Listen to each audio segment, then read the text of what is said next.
जय हो, मंगल हो, कल्याण। अभी अपन ये समझने के लिए कोशिश किए थे और समझाने के लिए प्रयत्न किए थे, मनुष्य ही जीवन और शरीर का संयुक्त रूप में है, जबकि जीव कोटि की जीव भी कई जीव शरीर और जीवन के साथ रहते हैं। केवल मनुष्य ही समझने योग्य है और प्रमाणों को प्रमाणित करने योग्य है। इस बात की पुष्टि में इसके पहले आपके सम्मुख प्रस्तुति हुई थी। मैं विश्वास करूंगा उस पर आपका ध्यान गया है, उसमें आप विश्वास करेंगे। उसके आधार पर हम आगे की कड़ी आपको ये बताना चाहते हैं।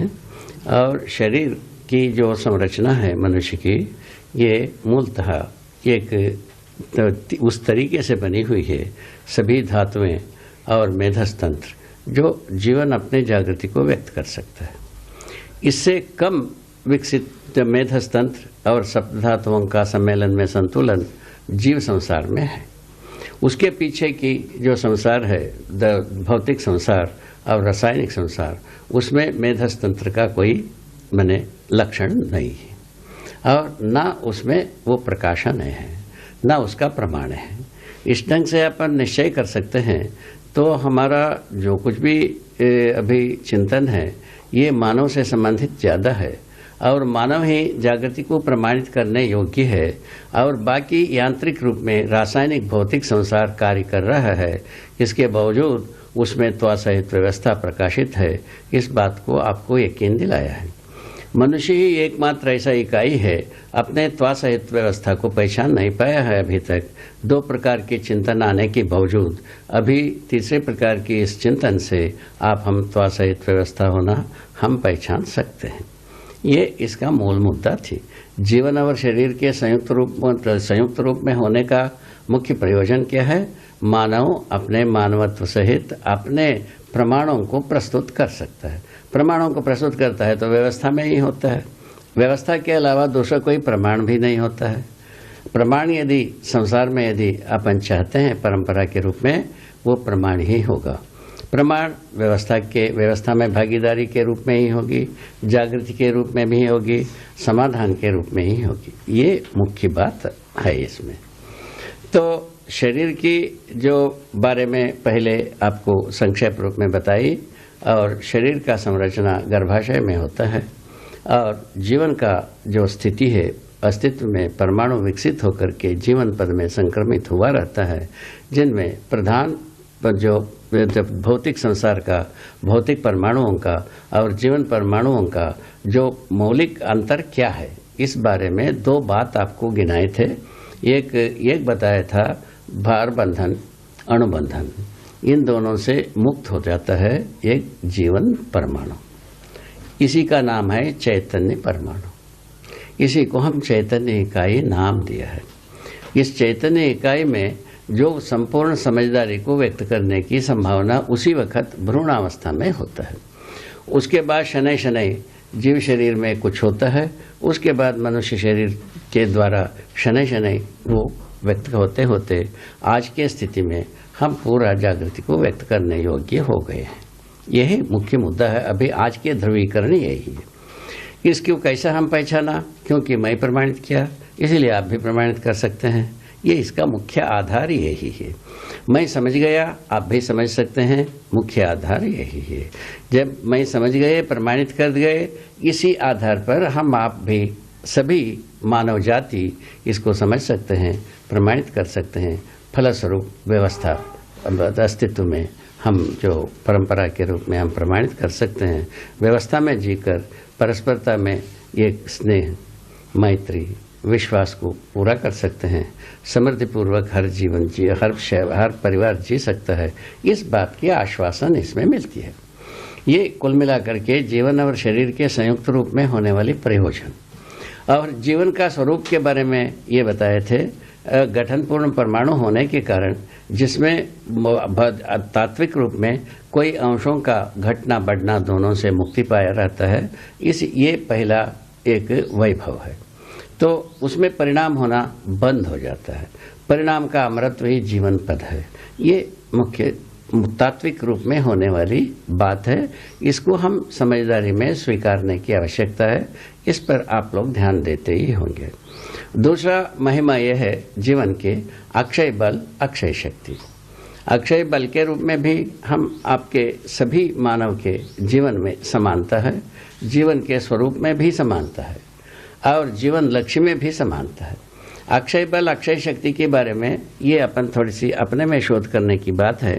पहला जीवन का कल्पनाशीलता है। कल्पनाशीलता को हम कितने भी करते जाएं और करने की पूंजी बनाई रहती है। आशा को हम जितने भी कर पाते हैं और करने की पूंजी यथावत बनाई रहता है। विचारों को जितने भी हम कर पाते हैं और विचार करने की पूंजी रहता ही है। और उसी प्रकार और संकल्प जितने भी करते हैं, निष्ठा कितने भी करते हैं और जो प्रमाण जितने भी प्रमाणित कर पाते हैं और प्रमाणित करने की हमारे पास पूंजी यथावत बना रहता है और प्रखर होते जाता है। इसमें और एक सोने में सुगंधी है, जितना हम प्रमाणित होते जाते हैं और भी हम प्रमाणित होने का जो संभावना है और प्रखर, उज्ज्वल, सही, सटीक होता जाता है। इसको हमने देखा है। इस आधार पर हमारा विश्वास ये होता है हर मनुष्य जीवन रूप में समान है। क्या क्या आयाम हुआ? एक तो समानता रूप, तो मूल रूप में उसका स्वरूप के बारे में गठनपूर्ण परमाणु के रूप में समान है, अक्षय शक्ति के रूप में समान है, अक्षय बल के रूप में समान है और लक्ष्य के रूप में समान है। लक्ष्य, जीवन लक्ष्य जो है वो ऐसा पहचाना गया, सुख, शांति, संतोष, आनंद, यही जीवन चाहता है। और मानव अपेक्षा 4 होता है, उसी के साथ साथ तो समाधान, समृद्धि, अभय, सह अस्तित्व। जीवन का अध्ययन मानव ही कर पाता है, शरीर के साथ ही रहेगा, शरीर के साथ रह कर के जीवन का अध्ययन करेगा, जीवन जागृति को प्रमाणित करेगा। मानव परंपरा में ही प्रमाणित होगी और कोई परंपरा में ये प्रमाणित होने वाला नहीं है। यही मौलिक वरदान है मानव कुल के लिए। मानव कुल का मौलिक वरदान के ओर हम अभी तक पहुंच नहीं पाए। पहुंचने के लिए एक रास्ता को खोजते रहे। वो रास्ता इस प्रकार से मिलता है। इस ढंग से शरीर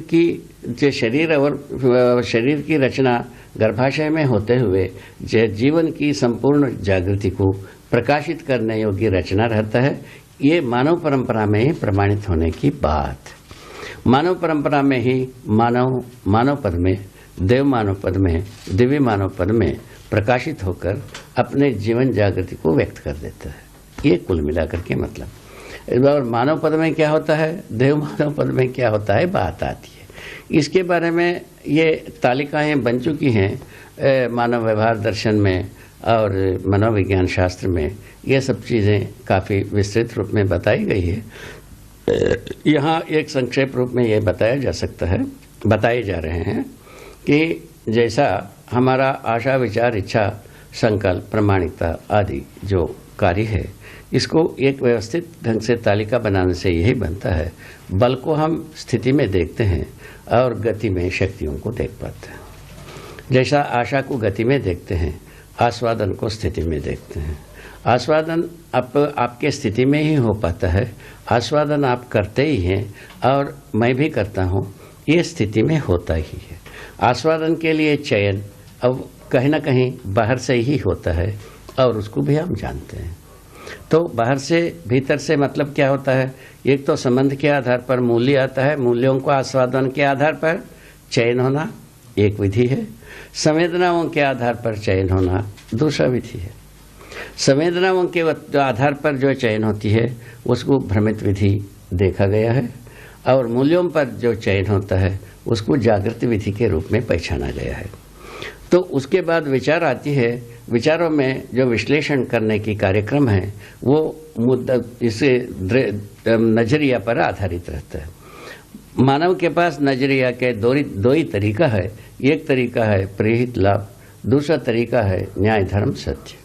इन 2 तरीके से जीवन जो है ना अपने को विश्लेषित करने के लिए कोशिश करता है और वो जब प्रेरित लाभ के साथ विश्लेषित करने जाता है, इंद्रिय सापेक्ष विधि से विश्लेषित करता है। जब कभी ये यदि न्याय, धर्म, सत्य के विश्लेषित करने जाता है, अनुभव के आधार पर विश्लेषित करता है। ये इसका मूल पहचान यही है। जीवन ही अनुभव करता है, आत्मा ही अनुभव करता है, ये बात आगे आता है। तो इसके बाद आता है साक्षात्कार और चित्रण में स्मृतियां काम करते हैं।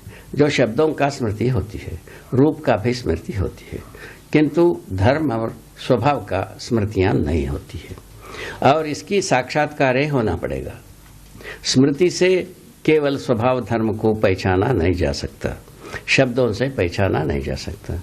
इसको शब्द के अर्थ में पहचाना जा सकता है। धर्म एक शब्द है, धर्म के अर्थ को हम पहचानते हैं, साक्षात्कार करते हैं। जैसा मनुष्य सुखधर्मी है, सुख शब्द में नहीं आता है, वो साक्षात्कार में आता है, अनुभव में आता है, चिंतन में आता है, बोध में आता है। ये हम संकल्प पूर्वक प्रवर्तित होकर प्रमाणित करते हैं।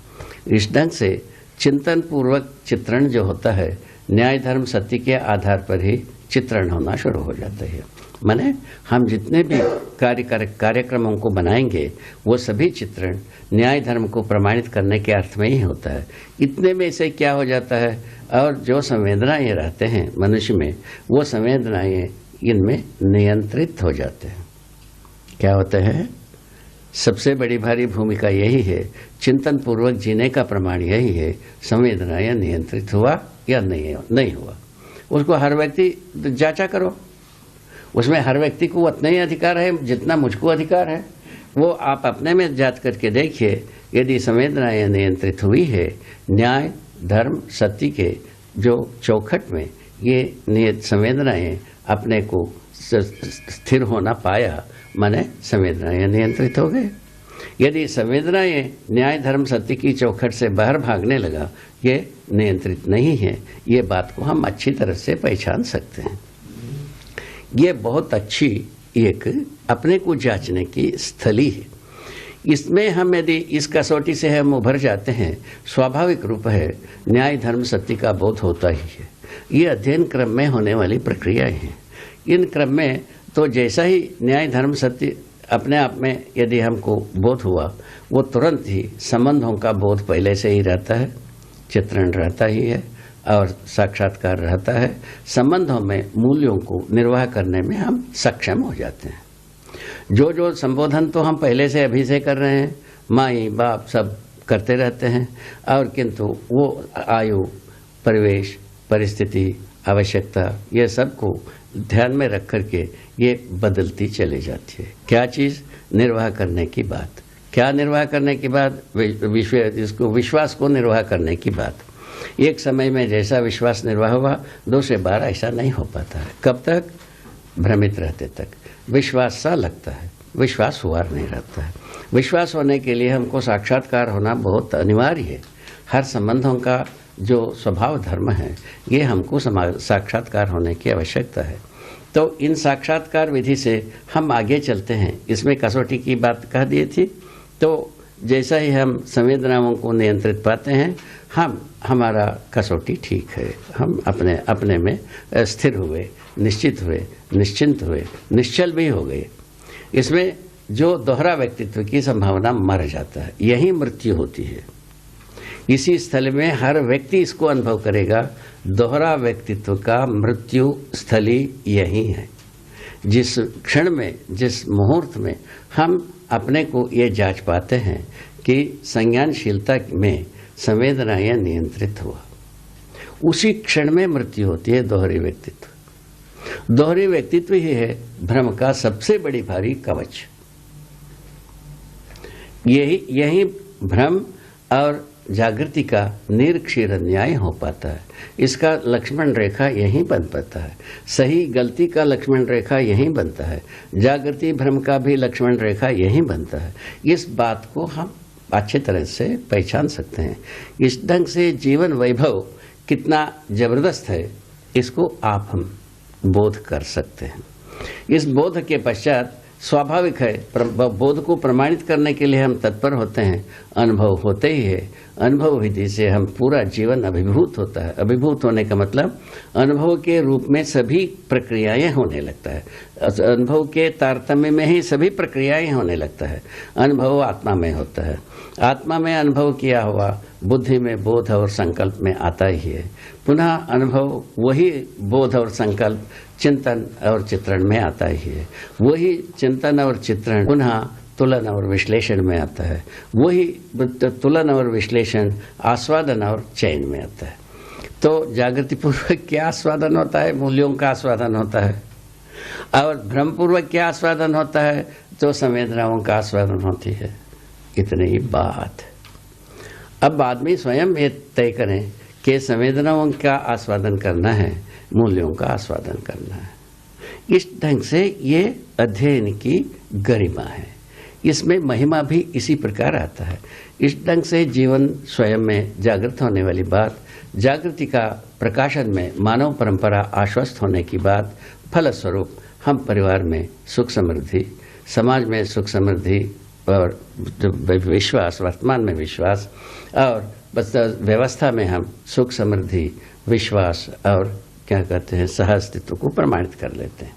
ये छोटा सा एक प्रस्ताव, इस पर हर व्यक्ति अपने को शोध कर सकता है और परीक्षण कर सकता है, निरीक्षण कर सकता है, सोच सकता है और निर्धारित कर सकता है। इसमें हर व्यक्ति स्वतंत्र है।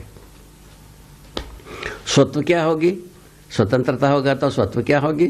जागृति ही होगी, समझदारी ही होगी, प्रमाण ही होगी, प्रामाणिकता ही होगी। यह स्वत्व है। तो इस ढंग से जागृति मानव का स्वत्व है। स्वतंत्रता इसको अभिव्यक्त करने के लिए स्वतंत्र है और समझाने के लिए, अभिव्यक्त होने के लिए स्वतंत्र है। इन दोनों विधि है। इस दोनों विधि को ऐसा हम भाषा प्रयोग किया है, अनुभव मूलक विधि, अनुभवगामी विधि। अनुभव मूलक विधि से हम प्रमाणित होते हैं और अनुभवगामी विधि से हम प्रमाणों को, दूसरों को बोध कराते हैं। अभी जो मैं कर रहा हूँ ये अनुभव मूलक विधि से आपको बोध कराने की इच्छा से हमारे अभिव्यक्तियाँ हैं। जय हो, मंगल हो, कल्याण हो। अभी आप हम इस बात पर यकीन करने योग्य स्थली में पहुँचे। जीवन और शरीर के संयुक्त रूप में मानव होता है। यही मानव संवेदन विधि से जब सभी कार्यकलापों को योजित करता है, भ्रमित आदमी कहलाता है। उसके मूल में शरीर को जीवन मानना ही मूल मुद्दा रहता है। दूसरा, जागृत मानव यही स्पष्ट किया गया कि हम अपने चिंतन विधि से जागृति को पहचान लेते हैं। क्या जागृति को पहचाना भाई? जीवन क्रियाओं को पहचाना पहला जागृति है। अस्तित्व सहज नियति को पहचानना जागृति दूसरा पक्ष है। इन दोनों का योगफल में हर मोड़ मुद्दे में समाधानित होना जागृति का तीसरा पक्ष है। और ये तीनों होने के पश्चात चौथे पक्ष है, हर कार्य व्यवहार में हम न्याय को प्रमाणित कर देना। ये चौथा पक्ष है। इस ढंग से हमको प्रमाणित करने की चार पक्ष आता है। इसमें से एक चिंतन पक्ष की बारे में बात बताई थी। जब हम संवेदनशीलता, संज्ञानशीलता के मुद्दे को साक्षात्कार करते हैं, संवेदनशीलता प्रभावित होने की बात, संवेदनशीलताएं नियंत्रित होते हैं। ये बात यदि हमको पूरा का पूरा स्वीकृति होती है, ये तो स्वीकृति तो सबको होता है, भ्रमित आदमी को भी स्वीकृत होता है, किंतु उसमें स्वीकृति के बाद निष्ठा पैदा हो जाए, उसके लिए साक्षात्कार आवश्यकता है। साक्षात्कार तो चिंतन में ही होता है। ये चिंतन में हम अपने को नियंत्रित पा लिया, हमारा व्यवहार में हम नियंत्रित होना प्रमाणित हो जाता है। चिंतन में हम समाधानित होना पा गया, व्यवहार में हम समाधानित होता पाते ही। चिंतन में हम न्यायिक होना पा गए और व्यवहार में हम न्यायिक होना पा ही लेते हैं। ये हमने शतशः इसको देखा है। एक भी भाग की कमी नहीं है। संपूर्ण भागों में जांचने के बावजूद भी हम यही चीज पाते हैं। इसको पाने के बाद ये पता लगता है मानव कितना बड़ा है। अभी तक हमारा जो एक प्रकार से मैंने बचपना किए हैं, आदमी को यंत्र में बैठने के लिए अथवा किताब में बैठ के देखने के लिए कोशिश किया, ये कितने बचपने की बात है। यह सबको मूल्यांकित होना बन जाता है। तो ये बहुत महत्वपूर्ण घाट है। ये इस घाट को पार करना मनुष्य ही करता है। जीव जानवर, कुत्ता, बिल्ली, गधा, घोड़ा ये कोई नहीं करते हैं। तो हम मनुष्य को गधा, घोड़ा, कुत्ता, बिल्ली के साथ जोड़ करके हम भाषा सिखाते हैं, कार्य प्रणाली को सिखाते हैं, नीति शतक को सुनाते हैं। हम कितने अच्छे आदमी हैं, भद्दे आदमी हैं, आप ही मूल्यांकन कर लो। ठीक है, तो इसमें यहीं से शुरू होता है। हमारा सारे वैशाखी इससे छूट जाता है, सारे भ्रम टूट जाते हैं, सारे का अतिवाद, सारे अतिवाद माने ध्वस्त हो जाते हैं, और उसके बाद स्वच्छंद मानव के रूप में हम जीना बन जाता है। उसका स्वयं प्रमाण मैं स्वयं हूँ। ऐसे आप भी हो सकते हैं और भी हो सकते हैं, समग्र व्यक्ति प्रमाण बन सकते हैं। यही हमारा सोचना है, समझना है। सर्वशुभ की संभावना को हमने जो परिकल्पना में देखा और संभावना में देखा, योजना में देखा, कार्य योजना में देखा, इसी को देखा है। इस विधि से हम आ गए। दर्शन की बात आ गई। दर्शन का मतलब ही होता है समझना। समझने का मूल मुद्दा चिंतन ही है। चिंतन ही समझने का मूल पहला सीढ़ी है। दूसरा सीढ़ी क्या है? माने स्वीकार हो जाना, माने बोध हो जाना। तीसरा सीढ़ी क्या है? अनुभव हो जाना, माने तृप्त हो जाना। जिसको हम साक्षात्कार किया, बोध किया, उससे हमको तृप्ति मिल जाना, इसका नाम है अनुभव। ठीक है, बोध का साक्षात्कार और बोध का तृप्ति बिंदु आ जाता है। उसी स्थिति में आती है कर्म स्वतंत्रता, कल्पनाशीलता की तृप्ति बिंदु। उसी मुहूर्त में आता है कर्म स्वतंत्रता का तृप्ति बिंदु। और इसमें कल्पनाशीलता का तृप्ति बिंदु कर्म स्वतंत्रता में होना कैसा होता है? वो तुरंत उसका ध्रुवीकरण हो जाता है। तो उसी के साथ साथ और कर्म करते समय में स्वतंत्र, फल भोगते समय में परतंत्र वाला जो बात रहती है, वो उसका निराकरण हो जाता है।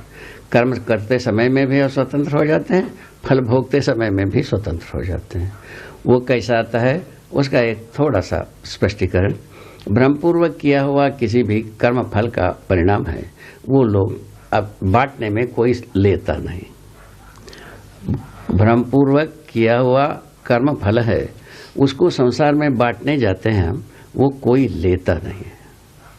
तो जागृति पूर्वक किया हुआ कर्म फलों को हर व्यक्ति घर में, घाट में, दरवाजे में और रास्ते में हर व्यक्ति जोकने के लिए तैयार बैठे रहते हैं। इस ढंग से जो हम जागृति पूर्ण विधि से कर्मों को करते हैं, उसका फल को हम कितने भी बांट सकते हैं और भी कर्म कर सकते हैं और बांट सकते हैं। इस ढंग से हम धनी होने की सिद्धांत बनता है। इसी आधार पर हम अपने आवश्यकता से जो अधिक उत्पादन करने वाले कार्य प्रणाली आती है और हमारा आवश्यकता कम होना और संभावनाएं अधिक होना, ये भी सिद्धांत इसी के साथ जुड़ती है। इस ढंग से सब शास्त्र से और विचार से जुड़ने वाली स्थली जागृति ही है। नहीं तो बाकी सब भ्रमपूर्वक शरीर से ही जुड़ा रहता है। आप कुछ भी करो, आप कुछ भी प्रक्रिया करो, वैज्ञानिक प्रक्रिया, किंतु शरीर से ही, संवेदनाओं से ही जुड़ा रहेगा। इन शरीर संवेदनाओं से जुड़ा हुआ जितने भी कार्य प्रणाली है, कहीं ना कहीं कुंठित होता है, कहीं ना कहीं काला दीवार में खड़ा होता है, कहीं ना कहीं पुनः जितना हम अच्छा मान करके चले थे उससे बड़ा प्रश्न चिन्ह बन जाती है। हम स्वयं क्या किया उसको शोध करने के लिए और आवश्यकता बनी जाती है। इसी क्रम में हम सब खड़े ही हैं, ज्ञानी, अज्ञानी, ज्ञान ना, और जो सभी विज्ञानी, सभी का सभी कोई ना कोई इसी कड़ियों में हम समाये हैं। ऐसा मेरा देखने की तरीका है। तो इस ढंग से दर्शन का मतलब होता है समझदारी की मुद्दा। समझदारी की मुद्दा में तीन मुद्दा बनती है। एक तो हम जीवन को समझे रहते हैं, दूसरा जो है अस्तित्व को सहअस्तित्व रूप में समझे रहते हैं, तीसरा तो इन दोनों का योगफल में हमारा आचरण मानवतापूर्ण आचरण होना बन जाता है।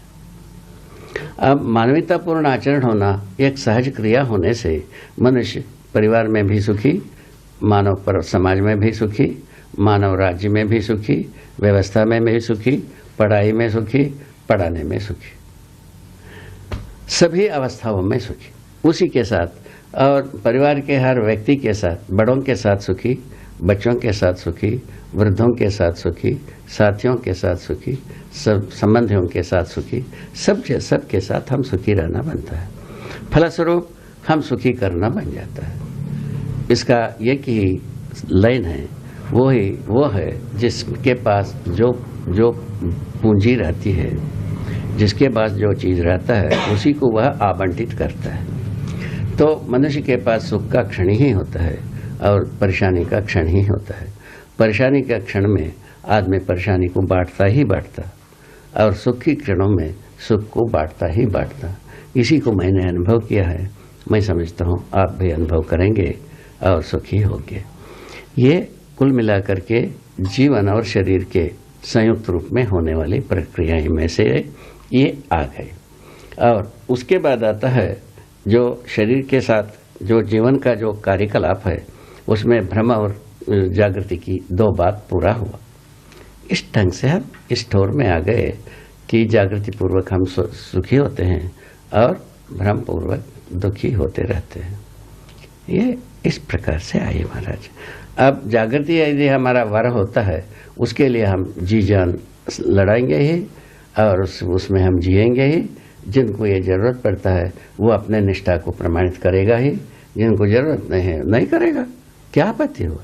अब कैसे इसको कहा तो यह शरीर यात्रा तो बारंबार बनती रहती है। ये शरीर यात्रा में कोई नहीं माना, आगे शरीर यात्रा में अनुकूल परिस्थितियां बना ही रहता है, वो जो जागृत होने की संभावना बना ही रहता है।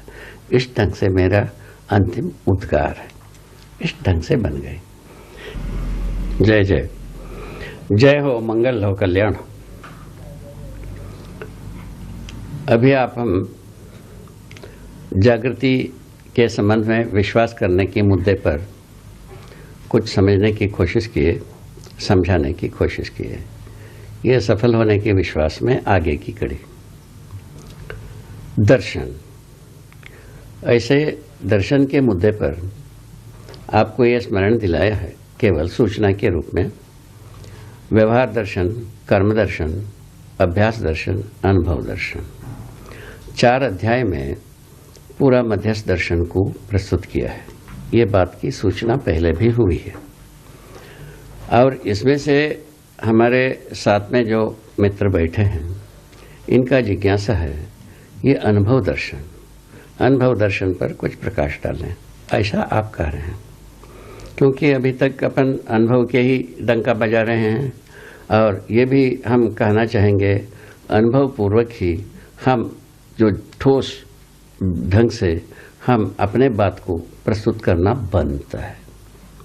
उसके पहले अनुभव विहीन विधि से हम प्रस्तुत तो होते हैं, किंतु वो ठोस पर नहीं आता है। नहीं तो हमको ये कहना पड़ता है किताब में लिखा है, ठीक है ना, यंत्र ऐसा बताता है और मौसम का यंत्र ऐसा बनाता है, ये बनाता है, ये बनाता है। हम दूसरा कोई ना कोई संदर्भ को बता करके ही अपने सारा भाषाओं को प्रयोजित करना बनता है।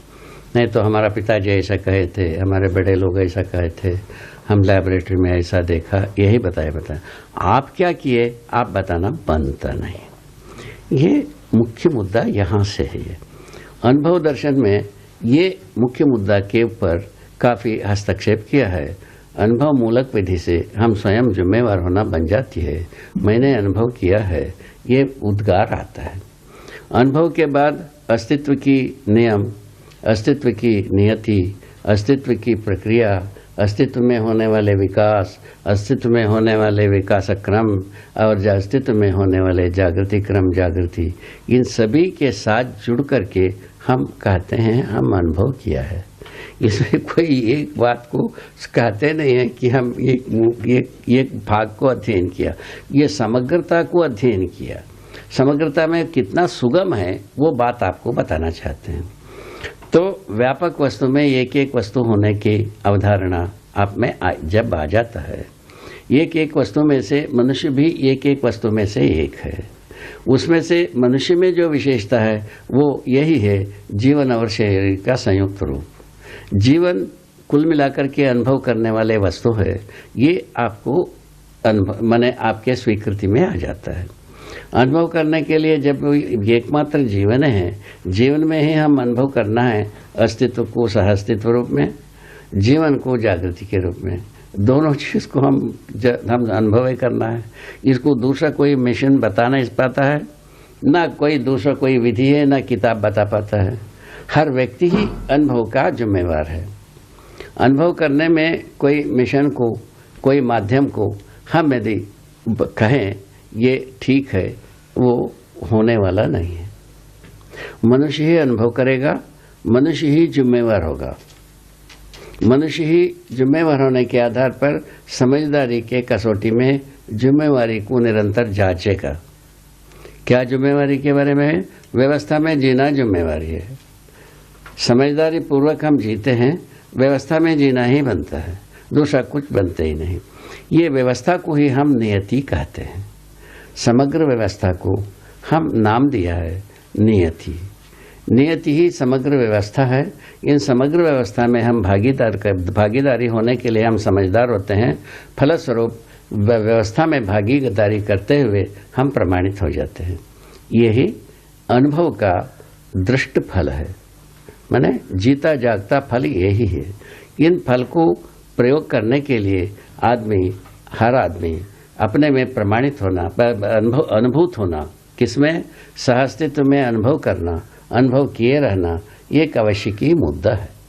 जब कोई भी अनुभव होगा सहअस्तित्व में ही अनुभव होगा, दूसरी जगह में अनुभव नहीं होता है। इसके पहले एक अवश्य में आदर्शवादी विधि से एकांत में अनुभव होता है, ये बात को सूचना में दी थी और उसको समाधि स्थली बताए गए। उसको हम देखे गए, अच्छे भले प्रकार से देखा। उसमें ये निकलता नहीं है मैं अनुभव किया हूँ, ये हम घोषणा नहीं कर सकते। हम चुप हो जाते हैं। चुप होने की बात वहाँ बनता है। ना हम समझदार हों ये भी हम बता नहीं पाते, ना समझ हों इसको हम घोषणा नहीं कर पाते। इस प्रकार की स्थिति में हम आ जाते हैं। इसको भले प्रकार से देख लिया गया है। अभी हम आपको जो कह रहे हैं ये भी देखा है।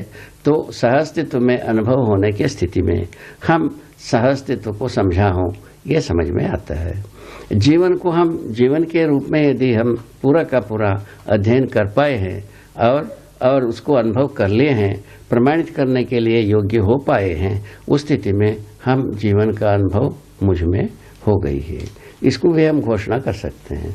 जीवन का अनुभव होने के आधार पर हम न्याय धर्म सत्य को प्रमाणित करना बन जाता है और अस्तित्व में अनुभव होने के आधार पर समग्र व्यवस्था में भागीदारी करना बन जाता है।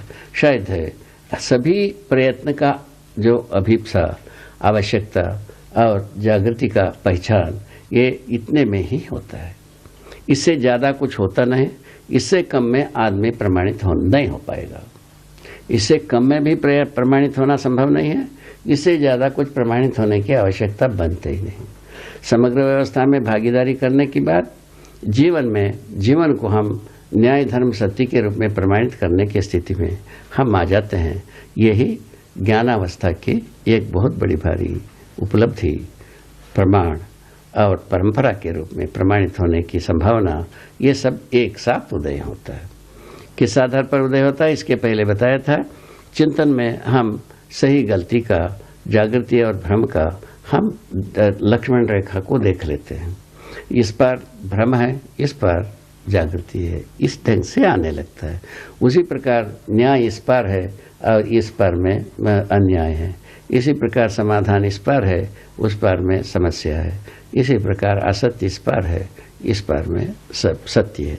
इस बात की साक्षात्कार हमको हुआ रहता है। यही साक्षात्कार की महिमा है। इन महिमा के आधार पर हम कुछ भी योजना बनाते हैं, हम प्रमाणित होने के अर्थ में ही बना पाते हैं। इसी को प्रमाणित करने के अर्थ में ही योजना होती है। चाहे कुछ भी कर लो, कोई यंत्र बना लो, कोई भी माने इमारत बना लो, तो अंततोगत्वा मनुष्य की जहाँ तक मूल्यांकन है प्रमाणित होने के मुद्दे पर ही आके टिकती है, प्रमाणित होना बन जाता है। इसीलिए मनुष्य को अनुभव मूलक विधि से जीना आवश्यक है और अनुभव मूलक विधि से, अनुभवगामी पद्धति विधि से अध्ययन कराना भी आवश्यक है। दोनों एक साथ ही आता है। जो हम अनुभव किए रहते हैं, प्रमाणित हुए रहते हैं, अनुभवगामी विधि से हम अध्ययन के लिए अपना योजना बनाते ही। इस ढंग से अनुभव दर्शन में इस बात को स्पष्ट करने की कोशिश किया है, जीवन एक ऐसे अमूल्य वस्तु है, प्रकृति नियति सहज उपलब्धि है, जो इसमें कोई भी ना तो किसी का हस्तक्षेप है, ना तो कोई व्यापक वस्तु इसको बनाना बिगाड़ने में नहीं लगा है, या एक एक वस्तु दूसरे के साथ जीवन को बनाने में बिगाड़ने में कुछ भी हस्तक्षेप करने में नहीं है। माने ये जीवन को हर एक जीवन के स्वरूप में होने के लिए और जीवन के स्वरूप में प्रमाणित होने के लिए, जीवन के स्वरूप में निरंतर रहने के लिए ये निरंतर सहायक हुए, इस बात को स्पष्ट करता है। ये इस ढंग से बनता है। ठीक इस विधि से हम एक अच्छी अपने मूल्य को समझने का एक स्रोत बनता है। किस विधि से? अनुभव विधि से। अनुभव विधि से हम यदि अपने मूल्य को पहचान लेते हैं, वो नित्य निरंतर एक प्रमाणित होने का एक प्रवाह बन जाता है। इस ढंग से मैंने अनुभव किया है।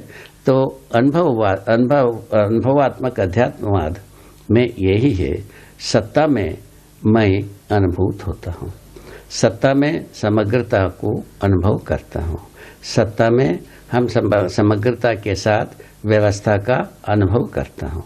यही अनुभवात्मक अध्यात्मवाद में आता है।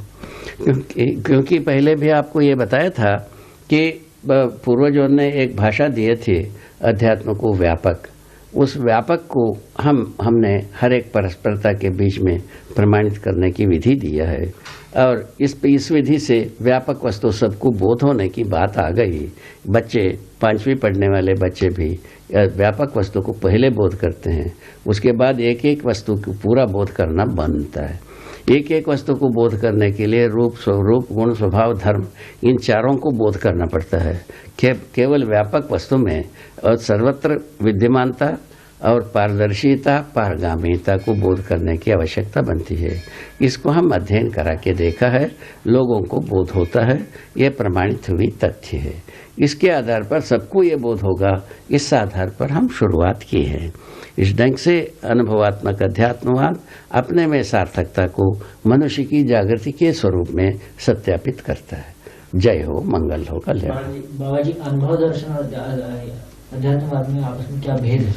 बता रहे हैं ना। एक प्रश्न है इस बारे में, आपने अनुभव दर्शन की बात कही, कर्म दर्शन, अभ्यास दर्शन, इसके बारे में थोड़ा संक्षेप में कुछ जानकारी देना चाहिए। हाँ, बढ़िया, ये ठीक है। ये एक अनुभव दर्शन परम, व्यवहार दर्शन न्याय, ठीक है। और जो धर्म सहज विधि से जीने के लिए अभ्यास दर्शन और कर्म दर्शन, ये दोनों नियोजित होते हैं। इस ढंग से इन चारों अध्यायों का अंतर संबंध जुड़ी हुई है।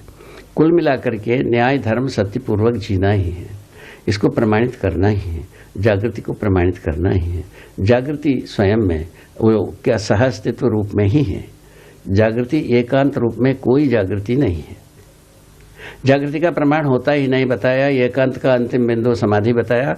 उसमें हम अच्छे हैं बुरे हैं इसको हम घोषित नहीं कर सकते।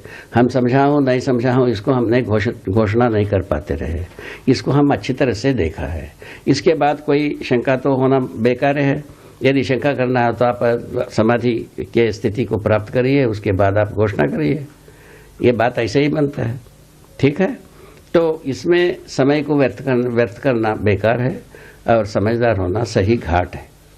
समझदारी में प्रमाणित होने की प्रवृत्ति है और समाधि में कोई प्रमाणित होने की प्रवृत्ति नहीं है, प्रवृत्ति शून्य है। उसका अर्थ है बताया तो योगश चित्तवृत्ति निरोध है। चित्तवृत्तियाँ भले प्रकार से माने चुप हो जाए, इसी को निरोध करते हैं।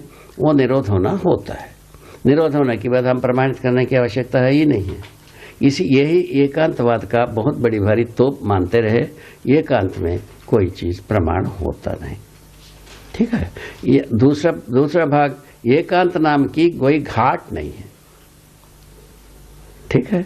ये दोनों नहीं होने के आधार पर इसकी जो हम व्यर्थ की प्रयास करना बन जाता है। और यदि कोई किसी को बहुत ज़्यादा ज़रूरत होगा तो हम तो कुछ नहीं कहेंगे, किंतु इसमें सार्थकता तो कुछ नहीं। इसको छू छू के देख लिया गया और देख देख करके समझा गया और जी करने के प्रयत्न में हम सोच सोच करके पहचाने गए। ये सभी होने की बात ये उद्गार है जो समाधि में हम एकांतवाद कहते हैं। एकांतवाद का अंतिम छोर बताए थे। एकांत नाम की कोई चीज़ का प्रमाण होता नहीं है, हम उसका साक्षी हो नहीं पाते हैं। ये कुल मिलाकर के मतलब है। तो अध्यात्मवाद के अनुभवात्मक अध्यात्मवाद नाम इसीलिए रखा, एकांतवाद में अनुभव है कहते रहे, हम कहते हैं सहअस्तित्व में ही अनुभव। इसको हम इंगित कराया है। क्या अंतर है? मौलिक अंतर। व्यापक वस्तु को अध्यात्म नाम दिया है, इसमें दो राय नहीं है। तो आधारम आत्मानाम यत्र सा तत्र अध्यात्म। अध्यात्म का यदि हम परिभाषा करते हैं, सभी आत्मा का आधार हो। उसमें हम पदार्थात्मा, प्राणात्मा, जीवात्मा और ज्ञानात्मा के रूप में प्रतिपादित किया है। आत्मा को हम मध्यांश को बताया है, परमाणु के मध्यांश को आत्मा बताया है। आत्मा जो है मध्यस्थ क्रिया करता है, इस कारण से आत्मा बताया है। सम विषम का जो बाधा मध्यस्थ क्रिया पर होता नहीं है, इसीलिए आत्मा बताया है। और मध्यस्थ क्रिया के अनुसार यदि आश्रित क्रियाएं अर्थात बुद्धि, चित्त, वृत्ति और मन काम करने लग जाते हैं, इसको हम जागृति कह रहे हैं। इस ढंग से होता भी है, मैं स्वयं उसका प्रमाण हूँ। इस ढंग से ये अनुभवात्मक अध्यात्मवाद का प्रस्तुति हुई। तो इसकी सार्थकता को हर व्यक्ति अपने में समझदारी के उपरांत प्रमाणित करने की पद्धति से आप देखिए, इसके मूल में अध्ययन नाम की चीज आती है। अध्ययन का मतलब है, अब जब कुल मिलाकर के अध्ययन वो चीज है स्मरण पूर्वक और जो अनुभव के साक्षी में, अनुभव की रोशनी में, अनुभव के अर्थ में जो स्वीकृतियां होते हैं, इसका नाम है अध्ययन। हरिहर हरिहर का मतलब किसी भी वस्तु का स्थिति और गति से है। ये देखा गया है अस्तित्व में हर वस्तु अपना स्थिति गति में ही होना पाया जाता है। इसलिए होने का स्मरण करते हुए हर कार्य को हम शुरू करते हैं और होने के अर्थ में ही हमारा पूरा प्रस्तुतियां हैं। अभी शरीर होने के बारे में शुरुआत करने के लिए शुरू है। शरीर का पहले भी ये बात का एक सूत्र रूप में कहा गया है कि शरीर का संरचना गर्भाशय में होती है। उसको शिशुकालीन शरीर हम मानते हैं। गर्भाशय में जितना शरीर रचना जितना लंबा चौड़ा हो पाता है, उसको शिशु हम नाम दिया है। तो ऐसे संरचना के मूल में डिंब कोशा के डिंब सूत्र और शुक्र कोशा के शुक्र सूत्र, ये दोनों के संयोगवश भ्रूण बनता है और भ्रूण बनने के उपरांत वो शिशु रचना हो पाता है। ये छोटा सा काम ये प्रकृति सहज विधि से आदिकाल से होते ही आई। तो इसके बारे में काफ़ी लोगों ने सोचा समझा। वो कृत्रिमता के मनुष्य अपने ढंग से अपने प्रयत्नों से इन सब प्रक्रियाओं को साध्य करने के लिए सोचा। अंततोगत्वा प्राण कोशा नहीं बना। अभी प्राण कोशा के बिना अभी ये सोच रहे हैं चमड़े से, पैर से, हाथ से चमड़े निकाल करके और जो सूत्रों को निकाल कर उसको फलित बनाकर, है ना, पुष्ट बना करके उसको गर्भाशय या गर्भाशय के सदृश परिस्थिति में रखकर शिशुओं को तैयार करने के लिए हम सोच रहे हैं, और वो एक भाग है। उसी के साथ ये भी जुड़ा रहता है कि एक तरफ ये भी हो हल्ला हम करते हैं, ये धरती पर जनसंख्या बढ़ गई, एक तरफ ये भी करते हैं, एक तरफ ये भी हल्ला, एक तरफ ऐसा प्रयत्न, एक आदमी को करोड़ों में हम बना लेंगे, एक ये हल्ला, और पैसा भर चाहिए, काम इतना ही है। ऐसा अभी की स्थितियां बन रही है। इसमें बुद्धिमत्ता क्या है उसको सोचने पर पता लगता है इस प्रकार की प्रयास की सर्वथा जरूरत नहीं है। तो अभी जो जितना जनसंख्या धरती पर है उसी में से जो जितना सिर का दर्द है, वो सिर का दर्द वो अपने मनुष्य जो है, मनुष्य जाति सहने से अधिक हो चुकी है। और उसका भी परिणाम के बारे में भी लोग वाक सोचते हैं कि भाई आगे ऐसा हो जाएगा, तैसा हो जाएगा, सब मर जाएंगे, ये सभी बात आ ही रही है। तो इन सब स्थितियों को देख करके तो लगता ही यही है कि इस मुद्दे पर बहुत ज़्यादा जो मनुष्य की संख्या को बढ़ाने के लिए प्रवृत्ति इसको वैज्ञानिक विधि से अथवा प्रक्रिया से हम प्रयत्न करने की कोई आवश्यकता हमको दिखता नहीं। व्यापारिक विधि से जो दिखता होगा ठीक है। व्यापार में तो सभी बात को पैसे में भजाना चाहते हैं, और वो बात को ऐसे सुना जाता है। तो एक ये पत्रिकाओं में ये निकलती है, एक हल्दी बिल्कुल गाठ नागपुरी, ठीक है ना, कुछ नाम देते हैं और उसको 1500 रुपया कुछ भी एक पैसा लिखे रहते हैं। हल्दी पीसी हुई वो 1200 रुपया लिखे रहते हैं। आप ही सोच लो, इसको हर दिन छापा जाता है, उसको सरकार सुनता है, उसको वैध मानता है। उसके बाद सरकार क्या है आप ही सोच लो। ये हर दिन की रोजमर्रे की बात है, ये भी नहीं है कि एक ही दिन छपता है, हर दिन छपता है ये पेपरों में। इस प्रकार की चीजें हम देखते हैं तो पता लगता है व्यापार के लिए हाँ शायद है आदमी निछावर हो गया है, और व्यापार नहीं तो आदमी को चगुल करके खा ले रहा है, दो में से एक हो गया है। तो उसको जांचने की बात, व्यापार विधि से जो आवश्यकता होगा हम नहीं जानते, किंतु इसकी अस्तित्व में मानव परंपरा के लिए इस प्रकार की प्रयत्न की जरूरत नहीं, इतना भर हमको समझ में आता है। इसके बाद आता है जो शरीर संरचना जब गर्भाशय में तैयार होता है, 5 मास जब होता है तब तक मेधस रचना पूरा हो जाता है।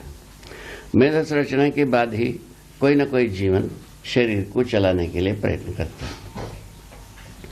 इसका संकेत कैसा मिलता है? तो गर्भाशय में शिशु अपने आप में घूमने लग जाता है, हरकत शुरू करता है। इसको हर एक माँ बनने वाले महिला इसको पहचानते हैं। वही बच्चे का सिरोभाग दाहिने तरफ यदि रहता है, अंत में वो लड़का के रूप में ही आता हुआ बाएं तरफ रहने पर लड़की के रूप में आता हुआ देखने को मिलता है। इसको सर्वाधिक देखा गया है, सर्वाधिक ऐसे ही प्रमाणित होता है। इस ढंग से ये इसको गर्भतंत्र में होने वाली प्रक्रिया, भ्रूण से शिशु, शिशु के बाद जो है ना जीवन और शरीर का संयोग, जीवन शरीर के बाद शिशु का पूरा आकार प्रकार स्वरूप, और उसके बाद जो शिशु काल के शिशु जब गर्भाशय से बाहर होने के उपरांत वो कितना लंबा चौड़ा नस्ल रंग होना है उसका पूरा प्रत्येक प्रमाणीकरण, उसके ये कुल मिलाकर के शरीर तंत्र का मतलब बनता है। शरीर रचना में जो कुछ भी तंत्र बने रहते हैं वो मेधस तंत्र बने ही रहते हैं। मेधस तंत्र के आधार पर ही जीवन कार्य करता है, सारे संज्ञानशील प्रक्रियाओं को संपन्न करता है, ज्ञानवाही तंत्रों को तंत्रित करता है, वो संवेदनाएं पूरा काम करते हैं, संज्ञानशीलता प्रमाणित करता है।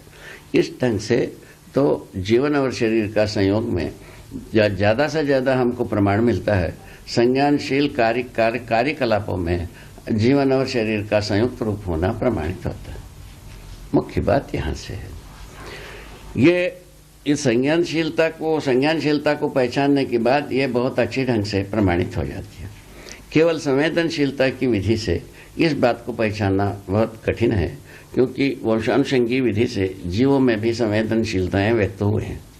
ये मनुष्य को भ्रम में डालता है। भ्रम में डालने के आधार पर जो घोड़ा, गधा, कुत्ता, बिल्ली में भी संवेदनाएं होते हैं, तो मनुष्य में भी संवेदनाएं होते हैं, ऐसा जोड़ लेते हैं। ऐसे ही जोड़ करके मनुष्य को जीव संज्ञा में हमको बताते आए हैं, जबकि जीव संज्ञा में मनुष्य नहीं होता है, ज्ञान संज्ञा में होता है। जब कभी हम ज्ञानावस्था की इकाई होने के कारण हम अपने कार्यकलापों को संज्ञानशील विधि से संपन्न करना शुरू करते हैं, उसके तुरंत बाद ही जीवन और शरीर का संयुक्त कार्यकलाप होने का जो प्रक्रिया है वो अपने में प्रमाणित होना शुरू करता है। इसको अपन पूरा देखा जा सकता है। एक प्रश्न है, आपने शरीर रचना के संदर्भ में बात कही, 52 से 57 दिन के बीच में क्या सेक्स का निर्धारण होता है, लिंग का निर्धारण कब होता है बच्चे में? हाँ। और दूसरा प्रश्न ये था कि जीवावस्था और प्राणो और मानव शरीर, इनके बीच में जो गर्भ यानी जब शिशु की रचना होती है, उसमें क्या फर्क आता है? हाँ, ठीक है, बढ़िया है। तो अभी प्रश्न ये है, जो एक गर्भ में शिशु संरचना के पूर्व भाग में, माने आदि भाग में भ्रूण नाम की एक अवस्था होता है। भ्रूणावस्था तब तक हम मानते हैं 27 दिन तक भ्रूणावस्था मानी गई है। वो भ्रूण का पुष्टिकरण होने के पश्चात वो और भ्रूण और शिशु रचना के बीच की एक अवधि है, वो 57 दिन तक की बना रहता है। वो 57 दिन के पहले तो 52 दिन के बाद जो भी परिस्थितियां रहते हैं, उसमें लिंग निर्णय होने की अवधियां हैं। वो लिंग निर्णय जो है ना, यदि महिला शरीर बनना है, पुरुष शरीर बनना है, वो उन 4-5 दिन में वो निर्णय हो जाता है। वो एक बार वो अवधि पार हो जाता है, उसके बाद वही बना रहता है पूरा का पूरा। यह उसी के आधार पर 5 महीने के बाद वो दाहिने तरफ बाएं तरफ सिर मिलने वाली बात है, वो उसका भी संकेत मिलता है। इस ढंग से जो हम लड़का पेट में है या लड़की है, इस बात को साधारण रूप में ही पहचान सकते हैं। हर माँ बनने वाली महिलाएं इसको पहचान सकते हैं। ये ऐसी बनी हुई है। तो उस निर्णय के बाद उसको निर्णय को हम कैसे मानते हैं? इस ढंग से मानते हैं, उस अवधि में वांछित लिंग के लिए हम लोग दवाई प्रयोग करते हैं, ऐसा सर्वाधिक हम उपलब्ध करते हैं। इस आधार पर हम लोग इसको माने रहते हैं। ये कुल मिलाकर के मतलब है। इसके लिए और कोई बहुत बड़ी भारी मिशन की जरूरत नहीं है, ना कोई बहुत बड़ी भारी टेस्ट की जरूरत है। ठीक है, ये बात ऐसा बना। अब रह गया, ये तो हो गई एक मुद्दे की बात। और दूसरा बात आपने पूछा था जीवावस्था और मानव, वो आगे, उसको आगे ले बीच में जो फर्क क्या है? गर्भ तो इसके बारे में ये हुआ, इसको पहले पूरा कर लेते हैं। इस ढंग से शिशु संरचना के पश्चात और जो संपूर्ण वंशानुषंगी विधि से बच्चों का एक विकास होना चाहिए, बाल्य, कौमार, युवावस्था और प्रौढ़ावस्था इत्यादि अवस्थाएं होना चाहिए, क्रम से होता हुआ आप हमको पता लगता है। ये तो हुई मनुष्य शरीर रचना और उसका पालन पोषण से होने वाले मनुष्य का आकार प्रकार, नस्ल और रंग के साथ वो हर जगह में, हर वंश में ये प्रमाणित होता ही जाती है, हर परंपरा में। ठीक है, हर कुल परंपरा में ये हुई मनुष्य का शरीर रचना। ये ऐसे मानी जाती है, शरीर के आधार पर गुणों का ये मैंने प्रकाशन होता है, ऐसा भौतिक शास्त्र कहता है। तो क्योंकि रचना के आधार पर गुणों का बात है, ऐसा सोचते हैं। ये सर्वथा गलत इस ढंग से है। तो कोई भी ऐसा नस्ल नहीं है जो कुछ करता हो दूसरा नस्ल ना कर सकता हो। ऐसा कोई समझ नहीं है, ऐसा कोई कार्य नहीं है, ऐसा कोई उपलब्धि नहीं है जो कि दूसरा नस्ल वाले नहीं कर पाते हैं। ऐसा कोई काम आज तक आया नहीं। कोई जात वाले करते हो कोई काम, वो दूसरा जात वाला नहीं कर सकते हो, ऐसा कोई काम धाम समझ कुछ भी नहीं है। तो हर प्रकार के नस्ल वाले, रंग वाले, जात वाले, संप्रदाय वाले जो एक व्यक्ति कुछ कर पाते हैं, समझ पाते हैं, पा लेते हैं, वो चीज़ को सभी रंग, नस्ल, जात पात वाले पा सकते हैं। ये ऐसा हमने देखा है। इस आधार पर क्या हुआ, हमारा कुछ बातें रंग और नस्ल होना पाया जाता है, ये तो बात सही है, किंतु रंग और नस्ल अलग अलग होने मात्र से जो हम जो कुछ भी पाते हैं ये वाला नहीं पाएगा, ऐसा कोई चीज़ को अलग नहीं किया जा सकता।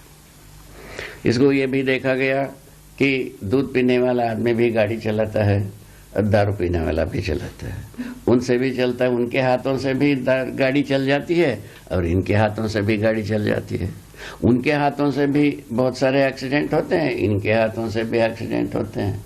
ये भी नहीं किया गया दूध पीने वालों के हाथ से कोई एक्सीडेंट नहीं हुआ है, ये भी दावा नहीं किया जा सकता। इसलिए ये सभी बातें बहुत अच्छे ढंग से सोचने की काम है, शुद्ध बुद्धि से कुल मिलाकर के। इस ढंग से क्या हुई, विशेष नाम की चीज़ कोई जात नहीं होती है, ना संप्रदाय होती है, ना रंग होता है, ना नस्ल होता है। इस ढंग की स्वरूप बनी हुई है अस्तित्व सहज विधि से। अब इसका क्या कारण आ गया पता पूछा, तो उसका उत्तर यही मिलता है, हर व्यक्ति, हर नस्ल वाले, रंग वाले, जात वाले समझदार हो सकते हैं, ईमानदार हो सकते हैं, जिम्मेवार हो सकते हैं, भागीदार हो सकते हैं। और इसमें किसी को आप मना नहीं कर सकते। आपके पास कोई तंत्र ऐसा नहीं है तो आप मना करने ये हुए नहीं करेगा, ऐसा करने के लिए कुछ नहीं हुआ। तो इस ढंग से क्या हुई, पहले से बनी हुई पुरोहितवाद से लेकर ये जिसको आरक्षणवाद कहते हैं या और कोई बात कहते हैं, किसी को भी हम विशेष बनाने के लिए कोशिश करते हैं, वो सब अंततोगत्वा धरती की आदमी जात का छाती का पीपल होगा। ये पीपल बन के ही रहेगा, ये अंततोगत्वा आदमी को त्रस्त करके ही छोड़ेगा। क्या त्रस्त करेगा पूछे, मार काट, और कौन सा त्रस्त, और लूट मार, जान मार, काट मार, यही त्रस्तगी का पहल है। इन पहलों में कोई ना कोई पहल से आदमी त्रस्त होगा ही होगा। तो इसके पहले वैर विरोध, गाली गलौज, ये सब चीजें होते हैं। तो इसको अभी यहाँ तक लाए गए तो भाषणों में भी बहुत सारे लोग, अच्छे लोग गाली दे करके अपने भाषण की हविसों को पूरा करते हुए देखा गया। इस ढंग से आदमी जात का बहुरंगी जो कार्यक्रम है आदमी को कहाँ ले जाएगा, अभी कुछ कहा नहीं जा सकता। जैसा ये अनिश्चयता के साथ चलती हुई भदरंगी परिस्थितियां हैं, ये कहीं ना कहीं दुखद घटना के स्थान पर ही ले जाएगा, ऐसा मेरा सोचना, क्योंकि परिस्थितियां ऐसी बन रही है। ठीक है, उसका ये भी एक लक्षण दिख रहा है बहुत सारे कट्टरपंथी विधि से, और या इसको क्या कहते हैं, बर्बरता के ढंग से, या भी अतिवाद, नक्सलवाद, वोवाद, आतंकवाद वगैरह बात मानते हैं। तो इसके अनुसार भी ये परस्परता में शांतिपूर्वक जीने की जो कुछ भी मैंने कामनाएं हैं उसको काफ़ी धूमिल करता हुआ हम देखते हैं। इन सभी चीज़ें मनुष्य को याद रखने की बात है। तो दुष्टता में भी सभी नस्ल, रंग वाले, जात वाले शामिल हैं, ठीक है ना। शांतिपूर्वक जीने में भी सभी जात वाले, रंग वाले, नस्ल वाले सब शामिल हैं। और जो है ना, शासन करने में भी सब रंग वाले, नस्ल वाले, जात वाले शामिल हैं। शासित होने में भी रंग वाले, नस्ल वाले सब शामिल हैं। और जात पात धर्म को मानने वाले में भी सभी अपना अपना धर्म को मानते यार। अब क्या हुआ, कुल मिला करके आदमी को अलग अलग करने का दो ध्रुव अभी प्रभावशील है, राज्य और धर्म। हम अलग राज्य की हैं, हम अलग धर्म की हैं, ये बात को अलग अलग करता है।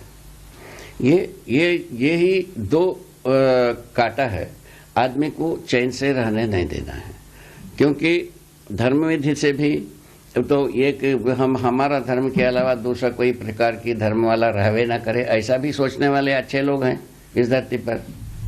सोचते हैं, अपने ढंग से कुछ काम भी करते हैं, को स्वयं संकट में फंसे रहते हैं, दूसरों को संकटग्रस्त करने की कोशिश करते हैं, ये सब हम देखते हैं। उसके बाद आता है दूसरे विधियों में जाने के बाद यह आता है तो राज्य विधि से हमारा राज्य में यही जात रहे, दूसरे जात ना रहे, ऐसा भी सोचने वाले होते हैं। इस ढंग से संकट को घटित करने के लिए बहुत सारे प्रयास चल ही रहे। इसके बावजूद सर्वाधिक आदमी शांति प्रिय हैं और जो सुख शांति से जीना चाहता है और समृद्धि से जीना चाहता है, समाधान से जीना चाहता है, ये बात सर्वे करने पर कहीं भी सर्वेक्षण करेंगे मानव का, यही चीज़ें निकलती हैं। इसको हम कर सकते हैं, देख सकते हैं, निर्णय कर सकते हैं। ये बात ऐसी बनते हैं। तो अंत में कहाँ पहुँचे अपन? तो नस्ल रंग के आधार पर ना तो बर्बरता, हिंसा है ना, जानमारी, सेंधमारी और ये इन सभी में कोई एक जात वालों को पहचाना नहीं गया, अनेक जात वालों को पहचाना गया। दूसरा, राजगद्दी में बैठने के लिए इच्छुक एक जात वाला, एक रंग वाले की बात नहीं ना रह करके सभी रंग जात वाले गद्दी में बैठने की बात को भी पहचाना गया। तो उसी प्रकार पैसे के बारे में सभी रंग वाले, नस्ल वाले, जात वाले पैसे को प्राप्त किया हुआ देखा गया और सभी वाले जो गौरव संपन्न होने के लिए जो बहुत सारे लोग पैर पड़ रहे हैं, ऐसे व्यक्तियों को सभी रंग वाले, नस्ल वाले, धर्म वाले, गद्दी वाले सबको देख लिया गया। इस ढंग से सभी जात धर्म वाले सभी कर्म कर सकते हैं। इसीलिए हम जो मानव एक ही है, एक ही जात है, उसको हम इस विधि से भी अध्ययन कर सकते हैं। कुल मिलाकर के ये सब नजीरे आप हमारे सम्मुख आ चुका है। इसको अच्छी ढंग से हम ध्यान में लावें तो इससे पता लगता है मानव जाति मूलतः एक ही है।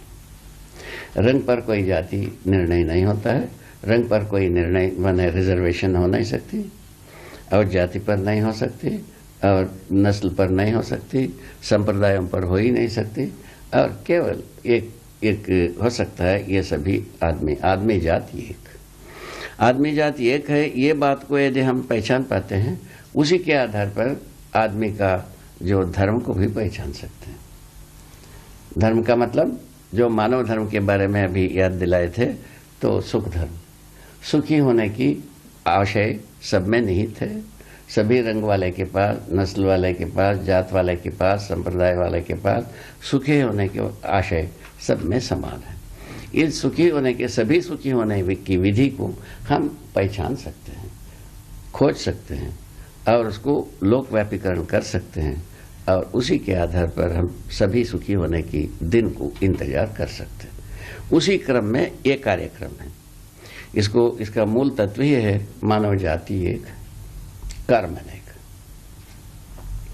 पहला घोषणा यही है। ये मानव जाति एक होने का आधार पर हम मानव धर्म को पहचानते हैं। मानव धर्म सुख धर्म है। किसी जात पात संप्रदाय का उसमें कोई रगड़ा झगड़ा होते ही नहीं है। सभी आदमी सुखी होने के क्रम में हम समझदारी पूर्वक हम सुखी हो सकते हैं। इस बात को मैंने प्रयत्न किया। समझदारी के आधार पर सुखी होना सभी जात पात वालों के लिए सुलभ है। उसी के आशय में समझदारी को परिपूर्ण करने के लिए शुरुआत की। ये हुई तो मानव मूलतः एक जात की है। तो गर्भाशय में नस्लों के आधार पर शरीर आता है, क्योंकि जीवन जो है ना मनुष्य में प्रधान वस्तु है। जीवन सुखी होने के आशय में काम करता है। तो शरीर जो है ना रंग नस्लों को लेकर के घूमता रहता है। ये इस विधि से हर मनुष्य सुखी होने के आशय में मैंने सनी हुई है। इस आधार पर हम अच्छे दिनों को देखने की काम कर सकते हैं। अब क्या होना चाहिए? शिक्षा में मानवीय शिक्षा को पहचानने की जरूरत और राज्य में मानव संविधान को पहचानने की आवश्यकता। ठीक है। आचरण में मानवीयतापूर्ण आचरण को पहचानने की आवश्यकता। ठीक है। परिवार में हम समाधान समृद्धि से कैसे जिया जाए इसको पहचानने की आवश्यकता। इतने ही तो कुल मिलाकर के काम बनता है। इस पर चलने पर तो बहुत सारे हमारा समस्याएं हल हो सकते हैं। पूरा हो जाएंगे। बोलो। आहार विहार और जो प्रचलित चिकित्सा शास्त्र है, प्रचलित जो चिकित्सा विज्ञान है, और आप जिस तरह चिकित्सा विज्ञान को प्रस्तुत करते हैं, उसकी थोड़ी सी व्याख्या कर दीजिए। इसमें शायद है, जहाँ तक चिकित्सा विज्ञान शरीर ज्ञान की बात है, विज्ञानी शरीर को पहचाने होंगे मेरे विचार से, मेधस तंत्र से लेकर फेफड़े तंत्र तक, ठीक है ना। तो फेफड़े तंत्र से लेकर वृक्क तंत्र तक जितने भी तंत्रणाएं हैं, ठीक है, इन सभी तंत्रों को जैसा भी अभी पढ़ाते हैं शरीर के संबंध में, शरीर शास्त्र के संबंध में पढ़ाते हैं, संभव है उसको जीव शास्त्र भी मान लेते हैं, या क्या क्या तो कहते हैं, हम नहीं जानते हैं। उसको मनुष्य शास्त्र भी मानते होंगे एक जगह में। आपके अनुसार, आप अभी बोले वही प्रचलित विज्ञान के अनुसार, आपके अनुसार माने प्रचलित विज्ञान के अनुसार, मेरे अनुसार माने मध्यस्थ दर्शन के अनुसार। ऐसा अपन पहले से एक सुगम परिस्थिति को बना ले। तो उस आधार पर क्या होती है, कोशाओं में, प्राण कोशाओं में मनुष्य को खोजने की कार्यक्रम चल रही है। ये बात स्पष्ट की आपने, ठीक है। तो वो जो हमारे अध्यात्मवादी थे, आत्मा परमात्मा को लेकर के और जीवन को बताना चाहता रहा, वो भी फेल हुए, ये भी फेल हुए। वो जैसा फेल हुए उससे अच्छा ये फेल हुए, ये जितने अच्छा फेल हुए उससे अच्छा वो फेल हुए।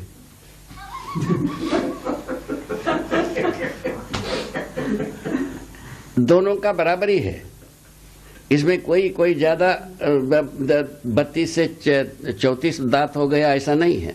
32 है दोनों का 32 ही बाहर है। ऐसा है का जीवन का व्याख्यान ना तो अध्यात्म विधि से हो पाई, ना भौतिकवादी विधि से हो पाई। यही तो रिक्तता है मेरे अनुसार।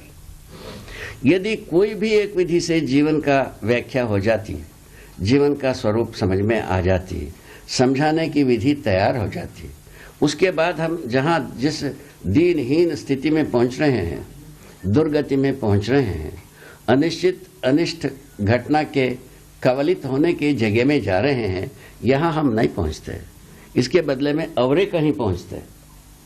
अभी हम पहुँच चुके हैं, ठीक है। तो उसका मूल ध्रुव क्या है? धरती बीमार होना। धरती बीमार होने के बाद आप क्या कर दोगे? विज्ञान क्या करेगा? ज्ञान क्या करेगा? मध्यस्थ दर्शन क्या करेगा? ठीक है। तो धरती बीमार होने के बाद कौन रिपेयरिंग करेगा? इतना आसान गेम नहीं है। हाँ, ये मध्यस्थ दर्शन इस बात का तो अपना दावा लेकर के खड़ा है। तो मध्यस्थ दर्शन के अनुसार जीवन मनुष्य यदि अपने को व्याख्या कर लेता है, व्याख्या करने में समर्थ हो जाता है शिक्षा विधि से, उस स्थिति में जिस तरीके से मानवतापूर्ण विधि से जीना बनता है, उसमें धरती को घायल करने वाला कार्य तो बंद हो जाएगी। ये बात की सच्चाई है। और वतने की तो दवाई लेके चला है, अब रह गया कि वो घायल हुआ भाग भरना। वो धरती भरेगी, उसको दर्शन तो भरेगा नहीं।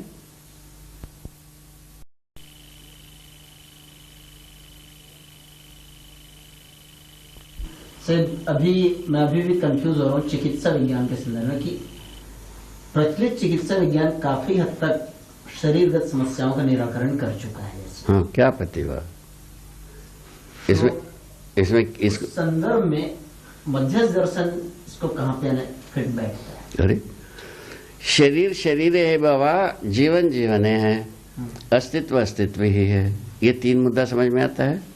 इस तीनों के बीच में है विकास क्रम विकास, जागृति क्रम जागृति। कितना मुद्दा हुआ? ठीक है।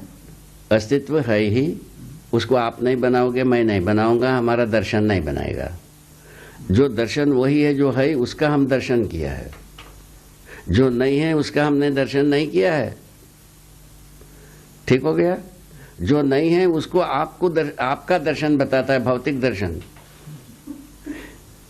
ठीक है। आप बोलते हो नहीं था, उसको हम करते हैं। हम कहते हैं जो थी उसी को हम करते हैं, दोनों में अंतर इतने ही है। नहीं है उसको आप कर ही नहीं सकते, ना हम कर न सकते। कितना एक ताल ठोकू कार्यक्रम है ये, सोचने की बात है कि नहीं है। तो जो इसमें जो है आगे चल करके जब आपको जरूरत होगी तब हम सोचेंगे। अभी जो जहाँ तक शरीर ज्ञान के बारे में हमारा असहमति यही है, अभी तक शरीर को विज्ञानी भी काफ़ी अच्छी ढंग से समझे, इसमें कोई शंका नहीं है। इसके पहले, विज्ञान के पहले जो आयुर्वेदविद जो शरीर को समझे थे उससे भी सुस्पष्ट रूप में कई चीज़ को समझे हैं, इसमें हमारा सहमति है। ठीक है, जहाँ तक मिशन से और समझ में आता है वो सभी चीज़ समझे। ठीक है, मिशन से जो समझ में नहीं आता है उसको ये समझते नहीं है। ठीक बात हो गई। एक दूसरा बात यह है, रोग के बारे में ये बात है, मैं ये जो हम जो विश्लेषण करते हैं, संश्लेषण करते हैं, उसमें जो शरीरगत जो माने कोशाएं हैं उससे भिन्न जो मिलते हैं उसको आक्रामक संक्रामक कोशाएं मानते हैं। उसको उनके भाषा में कहते हैं वायरस।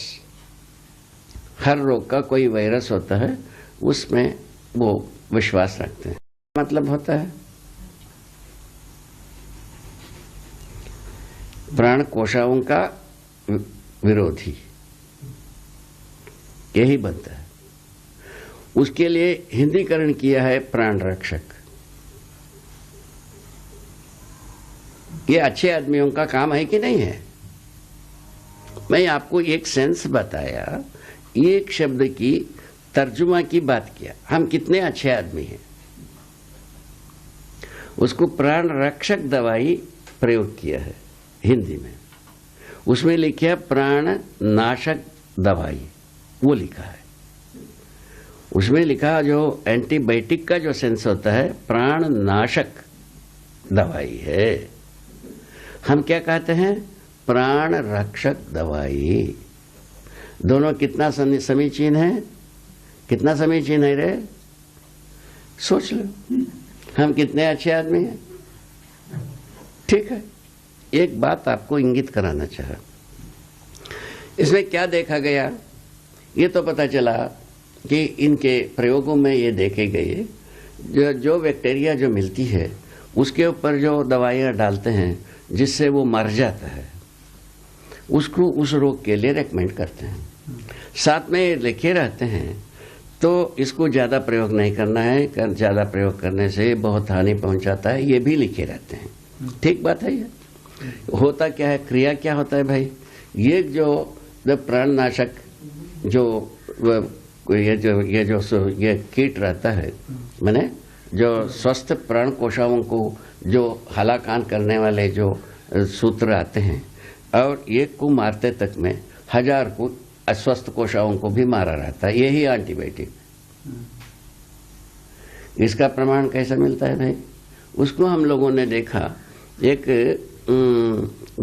इसका क्या कहते हैं, निमोनिया और दूसरा क्या होता है, टाइफाइड। टाइफाइड नाम की एक रोग को मानते हैं।